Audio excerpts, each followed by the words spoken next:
ആഗോള രാഷ്ട്രീയ ക്രമത്തെ മാറ്റിമറിക്കാൻ ശേഷിയുള്ള അതിനിർണായകമായ ചൈന സന്ദർശനത്തിനായി അമേരിക്കൻ പ്രസിഡന്റ് ഡൊണാൾഡ് ട്രംപ് ബീജിംഗിലേക്ക് തിരിച്ചു. ഇറാൻ-അമേരിക്ക യുദ്ധം ആഴ്ചകളായി തുടരുന്നതിനിടയിലും നയതന്ത്ര രംഗത്ത് കരുത്തുറ്റ സാന്നിധ്യമാകാനാണ് ട്രംപിന്റെ നീക്കം. 2017 തന്റെ ഒന്നാം ഭരണകാലത്തെ സന്ദർശനത്തിനു ശേഷം നീണ്ട ഇടവേള കഴിഞ്ഞാണ് ട്രംപ് വീണ്ടും ചൈനീസ് മണ്ണിലെത്തുന്നത്. ഇറാൻ സംഘർഷം മൂലമാണ് മാർച്ചിൽ നിശ്ചയിച്ചിരുന്ന യാത്ര മെയ് മാസത്തിലേക്ക് നീണ്ടത്.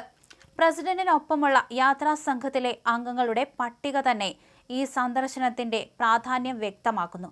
പ്രഥമ വനിത മെലാനിയ ട്രംപിന്റെ അഭാവം ശ്രദ്ധേയമാണെങ്കിലും മകൻ എറിക് ട്രംപും ഭാര്യ ലാറയും പ്രസിഡന്റിനെ അനുഗമിക്കുന്നുണ്ട്. യാത്രയുടെ തുടക്കത്തിൽ വൈറ്റ് ഹൌസിലെ സൗത്ത് ലോണിൽ മറൈൻ വൺ ഹെലികോപ്റ്ററിൽ കയറുന്നതുമായി ബന്ധപ്പെട്ടുണ്ടായ ചെറിയ ആശയക്കുഴപ്പങ്ങൾ വിദേശകാര്യ സെക്രട്ടറി മാർക്കോ റൂബിയോയുടെ ഇടപെടലോടെയാണ് പരിഹരിക്കപ്പെട്ടത്. ട്രംപിന്റെ വിശ്വസ്തരുടെ വലിയൊരു നിര തന്നെ എയർഫോഴ്സ് വണ്ണിൽ ഇദ്ദേഹത്തിനോടൊപ്പമുണ്ട്. ഇറാൻ യുദ്ധം ആഗോള വിപണിയെയും ഊർജ്ജ സുരക്ഷയെയും ബാധിച്ചിരിക്കുന്ന സാഹചര്യത്തിൽ ഷീ ജിൻപിങ്ങുമായുള്ള കൂടിക്കാഴ്ചയ്ക്ക് ലോകം വലിയ പ്രാധാന്യമാണ് നൽകുന്നത്. യുദ്ധം അവസാനിപ്പിക്കാനുള്ള ചൈനീസ് ഇടപെടലുകൾ ചർച്ചയാകുമോ എന്നതാണ് പ്രധാന ചോദ്യം. പ്രതിരോധ സെക്രട്ടറി പീറ്റ് ഹെഗ്സത്തിന്റെ സാന്നിധ്യം സൈനിക തലത്തിലുള്ള ചർച്ചകൾക്കും സാധ്യത നൽകുന്നുണ്ട്. ഇറാൻ വിഷയത്തിന് പുറമെ തന്ത്രപ്രധാനമായ പുതിയ വ്യാപാര കരാറുകളും ഈ കൂടിക്കാഴ്ചയിൽ ഒപ്പിടുമെന്നാണ് റിപ്പോർട്ടുകൾ. അമേരിക്കൻ കോർപ്പറേറ്റ് ലോകത്തെ അതികായന്മാരുടെ ഒരു വമ്പൻ സംഘമാണ് ട്രംപിനൊപ്പം ചൈനയിലേക്ക് വിമാനം കയറിയത്. ഒരിക്കൽ ട്രംപുമായി അകൽച്ചയിലായിരുന്ന ഇലോൺ മസ്ക് ഇപ്പോൾ അദ്ദേഹത്തിന്റെ ഏറ്റവും അടുത്ത സുഹൃത്തായി യാത്രാ സംഘത്തിലുണ്ട്.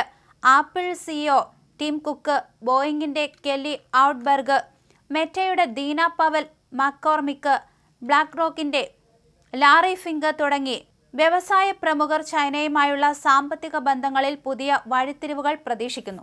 വൈറ്റ് ഹൌസിലെ സുപ്രധാന ഉദ്യോഗസ്ഥരുടെ മാറ്റങ്ങളും ഈ യാത്രയിൽ ദൃശ്യമാണ്. ചീഫ് ഓഫ് സ്റ്റാഫ് സൂസി വൈൽസ് സ്തനാർബുദ ചികിത്സയായതിനാൽ യാത്രയിൽ നിന്ന് വിട്ടുനിൽക്കുകയാണ്. പ്രസ് സെക്രട്ടറി കാരോലിൻ ലിവിറ്റ് പ്രസവ അവധിയിലായതിനാൽ ഡെപ്യൂട്ടി പ്രസ് സെക്രട്ടറി അന്ന കെല്ലിയാണ് മാധ്യമ വിഭാഗത്തെ നയിക്കുന്നത്. എന്നാൽ സ്റ്റീഫൻ മില്ലർ, സ്റ്റീവൻ ചുങ് തുടങ്ങിയ ട്രംപിന്റെ വിശ്വസ്തരായ ഉപദേശകർ നയതന്ത്ര നീക്കങ്ങൾക്കായി ഒപ്പമുണ്ട്. കുടുംബവും ബിസിനസ്സും രാഷ്ട്രീയവും ഒരുപോലെ സമ്മേളിക്കുന്നതാണ് ട്രംപിന്റെ ഈ വിദേശയാത്ര. മെലാനിയ ഡോക്യുമെന്ററിയുടെ സംവിധായകൻ ബ്രെന്റ് രത്നർ സംഘത്തിലുള്ളത് കൗതുകമുണർത്തുന്ന വാർത്തയാണ്. റഷ് അവർ 4 എന്ന സിനിമയുടെ ചിത്രീകരണത്തിനായി ചൈനയിൽ ലൊക്കേഷൻ കണ്ടെത്തുകയാണ് അദ്ദേഹത്തിന്റെ ലക്ഷ്യമെന്ന് സൂചന. ഭരണപരമായ കാര്യങ്ങൾക്കിടയിലും തന്റെ കുടുംബത്തിന്റെ ബിസിനസ്, സിനിമാ താൽപര്യങ്ങൾക്ക് ട്രംപ് നൽകുന്ന പരിഗണനയാണിതെന്ന വിമർശനം ഇതിനോടകം തന്നെ ഉയർന്നിട്ടുണ്ട്. മുൻ പ്രസിഡന്റ് ജോ ബൈഡൻ തന്റെ ഭരണകാലത്ത് ഒരിക്കൽ പോലും ചൈനയിൽ പോയിരുന്നില്ല. അന്താരാഷ്ട്ര ഉച്ചകോടികളിൽ വെച്ച് മാത്രമാണ് അദ്ദേഹം ഷീ ജിൻപിങ്ങുമായി സംസാരിച്ചത്. എന്നാൽ അധികാരമേറ്റ് കുറഞ്ഞ കാലത്തിനുള്ളിൽ തന്നെ ചൈനയിലേക്ക് നേരിട്ടെത്തുന്നത് വഴി താൻ മികച്ച ഒരു ഡീൽ മേക്കർ ആണെന്ന് തെളിയിക്കാനാണ് ട്രംപ് ശ്രമിക്കുന്നത്. ഏഷ്യ പസഫിക് മേഖലയിലെ അമേരിക്കൻ സ്വാധീനം ഉറപ്പിക്കാൻ ഈ യാത്ര അനിവാര്യമാണെന്ന് വൈറ്റ് ഹൌസ് വൃത്തങ്ങൾ കരുതുന്നുണ്ട്.